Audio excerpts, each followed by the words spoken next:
척추 디스크 탈출증은 생각보다 꽤 흔하기 때문에 많이 아는 내용도 있으실 거고 본인이 경험해 보신 적도 있을 것 같긴 한데요. 그렇다고 해서 정확히 이해하거나 어떻게 대응해야 될지 잘 알거나 그렇지는 못한 것 같습니다. 오늘은 척추 디스크 탈출증이 있을 때 어떻게 이걸 이해해야 되는지 아니면 어떤 방법을 취해야 되는지 그것에 대해서 한번 자세히 또 알기 쉽게 알아볼까 합니다. 기본적으로 척추 디스크는 척추와 척추 사이에 이 충격을 흡수를 해주기 위해 존재합니다. 근데 문제는 이 디스크가 뒤쪽으로 탈출을 하게 되면서 발생하게 되는데요. 뒤쪽에는 팔이나 다리나 아니면 몸통을 담당하는 신경들이 지나가기 때문에 눌리게 되면 통증이 생기기도 하고요. 목에서 신경이 탈출해서 눌리는 경우에는 실제로 팔에 힘이 빠져서 손을 사용할 수 없는 경우도 있고, 허리에서 디스크 탈출이 돼서 신경이 눌리게 되면 다리가 힘이 빠져 걷지 못하는 경우도 생길 수 있습니다. 보통 우리가 디스크를 표현할 때 젤리라는 표현을 많이 하게 되는데요. 겉은 비교적 딱딱하고 속은 말랑말랑한 마이구미 같은 그런 젤리에 비유를 합니다. 구조를 한번 간단하게 설명을 하면 젤리에 충분히 딱딱한 껍데기가 감싸고 있고요. 섬유륜이라고 합니다. 속에는 수분이 많이 포함된 수핵이라는 정말 젤리 속 같은 조직이 위치하게 됩니다. 다음부터는 제가 설명드릴 때 그냥 단순히 껍데기 아니면 속, 수핵 이런 표현을 쓰도록 하겠습니다. 그래서 이제 저한테 중요한 거는 이 젤리가 이제 급성으로 터지느냐, 만성으로 천천히 변형이 오느냐가 이제 가장 중요하지 않을까 생각해 봅니다. 급성으로 문제가 생기는 경우는 교통사고를 당해서 큰 충격을 받는다든지 무거운 물건을 들었다 놨다 안 좋은 그런 꾸부정한 자세로 이렇게 여러 번 반복을 하다 보면 디스크가 심한 압력을 받게 되면서 실제로 젤리가 터져 나가듯이 껍데기가 찢어지면서 수액이 튀어나오게 됩니다. 이걸 급성 디스크 파열이라고 이야기합니다.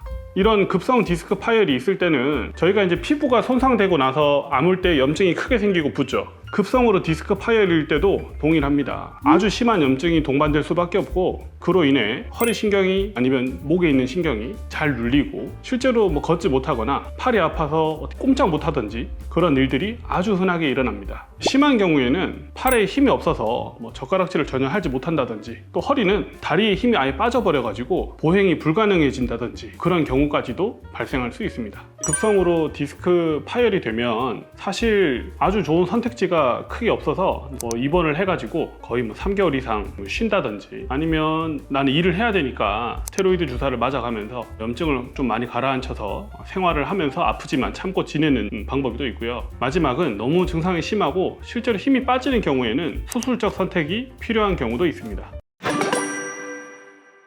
오늘 말씀드릴 주제 중에 더 중요한 건 만성 디스크 탈출증입니다. 사실 급성도 시간이 일부 좀 흐르다 보면 다 만성으로 진행이 될 수밖에 없거든요. 그 만성에 대해서 설명을 드려보면, 우리가 살다 보면 허리를 숙여서 공부도 해야 되고 자동차를 오랜 시간 타야 될 일도 생기고 무거운 물건을 들 수도 있고, 이런 것들이 결국 다 디스크에 스트레스를 줄 수밖에 없습니다.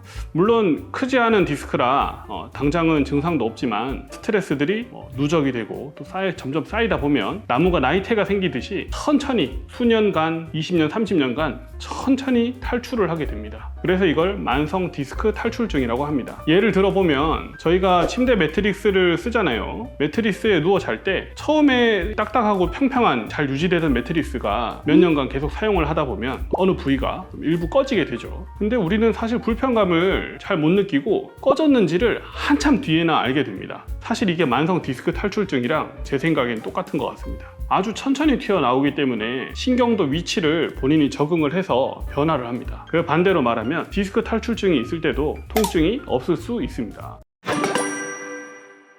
실제 그런 유사한 예를 들어보면, 여름에 휴가 갈 일이 있어서 환자분이 강릉을 다녀왔단 말이에요. 왕복으로 10시간 이상 운전을 하고 왔는데, 운전하는 중간에 엉덩이랑 다리가 이제 저리기 시작했단 말이에요. 근데 다녀와서 이제 운전도 끝났고 일상생활을 다시 하고 있는데 2주가 지나고 3주가 지나도 처음 겪었던 이 다리 저림이 계속 남아 있습니다. 이상하죠? 주변에 물어봤더니 너 디스크냐? 이런 얘기를 듣고 나서 정형외과 병원을 갔더니 그럼 MRI를 한번 찍어보자. 그때 MRI에서 디스크 탈출증이 갑자기 진단이 되게 됩니다. 사실 굉장히 많은 분들이 디스크 탈출을 가지고 살아요. 이제 문제는 환자가 정신적으로 혼란이 옵니다. 이게 정말 이제 나는 저림이 생겨서 큰일 났구나. 그래서 이제 제가 얘기 드리고 싶은 거는, 이번에 휴가 갔다 오기 전에 다리가 안 저렸단 말이에요. 그런 내용을 다 까먹습니다. 옛날에 안 저렸던 거 MRI 찍는 순간 다 까먹어요. 이제는 디스크 탈출 때문에 내가 다리가 저리구나, 이 한 가지 사실만 남습니다. 그래서 이제 병원에서 상담을 하죠. 시술을 하자고 하는데 해야 되는 건지, 또 어떤 병원은 수술한단 말이에요. 수술이 필요하다고 말하는데 진짜 수술을 해야 되는 건지, 또 의사가 얘기를 하니까 필요하니까 나한테 말하는 거겠지, 이렇게 생각을 하게 됩니다. 근데 결론적으로 제가 말씀을 드리자면, 만성적으로 천천히 빠져나온 디스크 탈출증의 경우에는 껍데기가 굉장히 딱딱하고 굳어서 잘 움직이지가 않아요. 고착화되어 있다고 말합니다. 이걸 플라스틱 짝대기나 풍선이나 이런 것들로 물리적으로 벌리거나 넓히는 게 불가능하다는 겁니다. 물론 일시적으로 효과는 있습니다. 근데 이게 환자분들이 생각에는 1년, 5년 안 아플 것 같은데 절대 그렇지 않습니다. 만성 척추 디스크를 넓히기 위해서는 신경이 눌리지 않도록 결국에는 디스크를 뜯어내고요, 두꺼워진 인대도 제거를 하고요, 뼈가 좁아져서 뼈도 자랍니다. 뼈도 갈아야 돼요. 근데 이런 것들은 시술로 할 수 있는 것들이 아닙니다. 수술로 시행해야 되는 것들이죠. 사실 급성일 때는 시술이 효과가 굉장히 좋을 수도 있습니다. 말랑말랑 하거든요. 염증이 일시적으로 확 줄고 좀 넓혀주고, 그러면서 증상이 확 좋아지면 이제 잘 지내면 되는구나. 하지만 만성인 경우에는 굉장히 딱딱해서 실제로 어느 정도 이상의 효과를 기대하기 힘듭니다. 그럼 수술을 해야 될까요? 수술을 해야 되는 경우는 두 가지가 있어요. 첫 번째는 주사 치료를 열심히 받았어요. 나는 디스크 탈출이 너무 심하고 아프기 때문에 근데 너무 아프고 이 일상생활이 본인이 감당이 안 되는 거예요. 그럴 때는 사실 수술을 선택할 수 있습니다. 두 번째는 갑자기 이제 젓가락질이 잘 안 돼서 목에 MRI를 찍었더니 경추 디스크 탈출이 너무 심해서 신경이 많이 눌린다. 아니면 갑자기 다리가 힘이 이유도 없이 빠지더니 허리 MRI를 찍었더니 신경이 너무 심하게 눌리는 상황이라면 뛰어가서 정말 수술을 해야 됩니다. 응급 상황이라고 할 수 있는데, 어릴 때 우리가 걸음마를 하잖아요. 걸음마를 하는 건 뇌에서 척추로 신호를 보내서 팔다리를 막 움직이게 합니다. 근데 성인이 돼서 팔다리를 움직이는 걸 한번 까먹게 되면 다음에 신경이 눌리는 걸 해결을 하고 나서도 다시 걸음마를 배울 때까지가 굉장히 긴 시간이 걸릴 수 있습니다.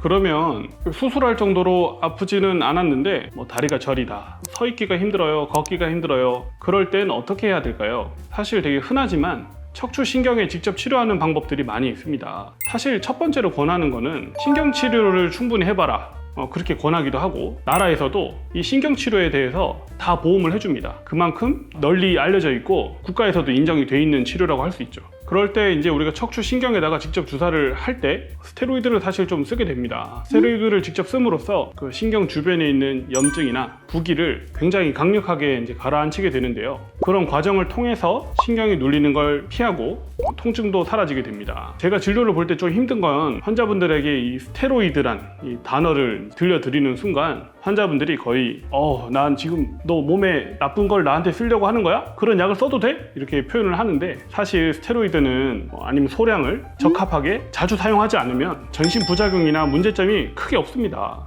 그렇게 스테로이드를 사용해서 잘 치료가 끝마치고 나면 이제 증상이 없어졌죠. 그 뒤에는 또 운동하시고 무리를 하지 말고 한동안 또 잘 지내는 겁니다. 이제 환자분들이 가장 궁금한 건, 그럼 완치가 안 되는 거네요? 라고 항상 말합니다. 제가 이제 또 설명드릴 때는 우리 몸에서 완치라는 건 암이 생겼잖아요. 초기에 발견을 했죠. 암을 떼내는 거 말고는 거의 없습니다. 우리 몸은 생각보다 조절하면서 사는 거지, 완치를 하고 다 고쳐버리고 평생 안 아프고 그건 사람 몸이 아니죠. 자동차나 그렇게 쓸 수 있습니다. 잘 조절하고 증상이 없도록 우리가 잘 지낼 수 있도록 치료를 해서, 이게 정상이라고 말할 수는 없지만 정상적인 활동을 하는 겁니다. 활동을. 척추 디스크 탈출증의 경우에는 잘 지내는 게 그냥 크게 정상이라고 말할 수 있을 것 같습니다.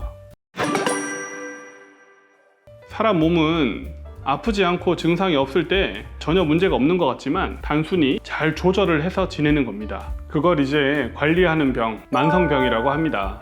물론 가장 중요한 건 애초에 디스크 탈출이 발생하지 않도록 무리도 하지 말고 운동도 열심히 하시고 건강 관리를 잘 해주시면 정말 가장 좋겠죠. 오늘도 아프지 말고 건강한 하루 되셨으면 좋겠습니다. 감사합니다.